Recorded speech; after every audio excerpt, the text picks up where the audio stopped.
இந்த இயற்கையான ஒரு தருணம் வந்து பார்த்திங்கன்னா இங்கேருந்து சில கிலோமீட்டர் தூரத்தில் சத்தியமங்கலம் வனப்பகுதியில் தான் தொடங்குது. இங்கேருந்து வரும் சில அந்த குளிர் காற்று வந்து பார்த்திங்கன்னா பவானி நதியின் மீது வீசும்போது அணை முழுவதும் ஒரு தெய்வீக அமைதியை கொடுக்க சொல்லலாம். இயற்கை, அறிவியல், மரபு அப்படின்னு மூணையும் இணைக்கும் இந்த கொடிவேரியை தான் நம் நாட்டின் பழமையான ஹைட்ராலஜி நினைவச்சனம் கூட கண்டிப்பாக சொல்லலாம். இதோட அடுத்த பகுதியில் இந்த அணையுடைய நீர் பயன்பாடு, பாசனம், விவசாயத்தில் அதோடைய பங்கு எந்த அளவுக்கு முக்கியத்துவம் வாய்ந்திருக்குன்ற பற்றியும் அடுத்து நம்ம பார்த்துடலாம். கொடிவேரி அணையை உருவாக்கும் போது அதோடைய முக்கிய நோக்கம் என்னவாக இருந்தது அப்படின்னா, இந்த பவானி நதி நீரை திசை திருப்பி அதை பாசனத்துக்காக எப்படி பயன்படுத்துவது அப்படிங்கிற ஒரு குறிக்கோளோடு தான் அதை உருவாக்கியிருக்காங்க. இந்த அணையிலிருந்து 2 முக்கிய கால்வாயாக பிரிச்சிருக்கிறாங்க.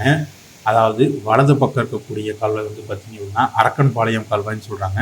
இடது பக்கம் இருக்கிறது அமராபுரம் கால்வாய். இந்த 2 கால்வாய்களுக்கும் இருந்து ஈரோடு, கோபிச்செட்டிப்பாளையம், பெருந்துறை இந்த பகுதிகளில் இருக்கக்கூடிய சுமார் 25,000க்கும் மேற்பட்ட ஏக்கர் நிலங்களுக்கு பாசனம்